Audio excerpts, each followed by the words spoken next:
Hey friends, Mark Holmes here with Michael Anthony Fitness, and as always, thank you guys for watching, commenting, and subscribing to the Joe Boo Sports Report. Without you guys, this doesn't work. Man, didn't know I was going to have to come down here today and take care of some business, but I had to. I had an air conditioning unit that wasn't working. I called some guys to come out and work on it, and they said the blower motor was bad, and it was going to be $850 to replace it. I was like, damn, the blower motor, that thing's only like $100. So, got up this morning and came on down to go ahead and change it. So I ended up changing the motor on it. Turns out it wasn't actually the motor, it's actually the circuit board, which is literally 6 wires, but I have to order a circuit board for it.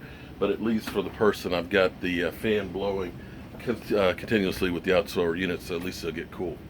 But I got to tell you, Leon, not Leon no, not that Leon, good friend of mine, Cowboy fan here in DC.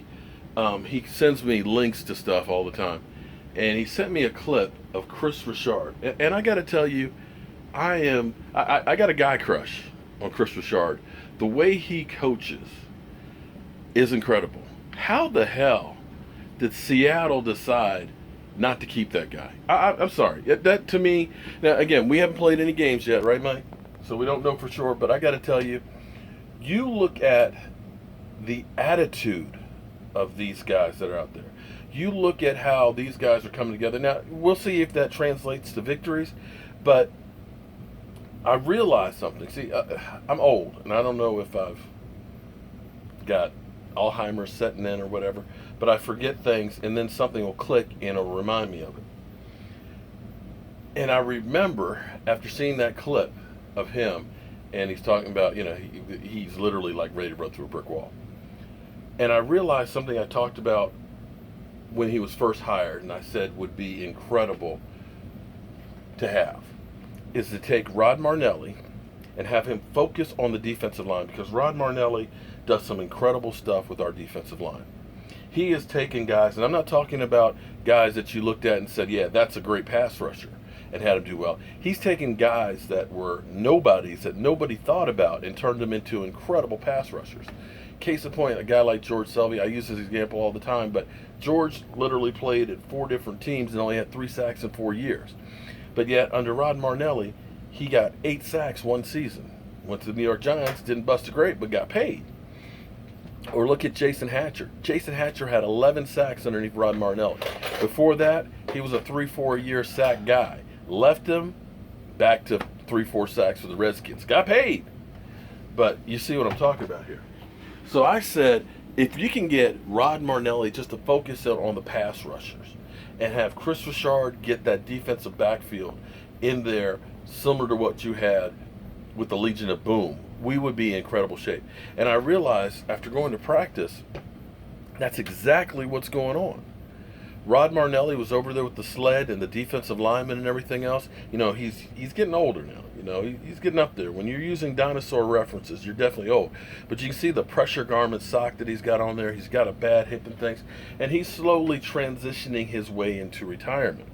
But the thing that the Cowboys always do is they hire coordinators from within. Jason Garrett was quarterback coach for Miami, came here as the offensive coordinator, became the head coach. Rod Marnelli was underneath Monty Kiffin as the defensive line coach, became the defensive coordinator. So you can see how that train will work, that when Rod Marnelli goes ahead and goes and passes the torch, it'll be passed to Kris Richard. And the Cowboys, they better not mess around, because he'll become somebody's head coach. I'm telling you. But Seattle, what are you doing? Now, I know there's a big rift between the offense and the defense and things because of what happened at that Super Bowl. And I guess it was Russell Wilson and the offense versus the defense. But here's the coaching statistics on Kris Richard's time with Seattle.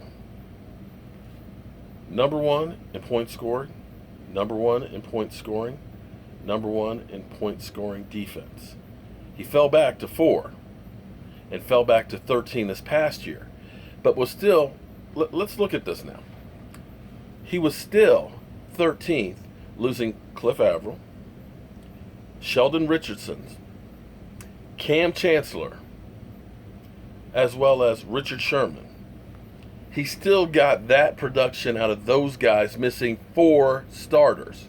And not just everyday starters when you talk about Richard Sherman and Cam Chancellor. To let him go, I'm amazed that the Cowboys were able to get him as a position coach and somebody else didn't get him as a defensive coordinator. But he has literally got these guys ready to run through a brick wall. You've seen guys like Anthony Brown, who regressed terribly last year, who may end up being a starter. You're seeing a Woozy may end up being the nickel guy. You're seeing these guys flying around. And defense, a lot of it's attitude.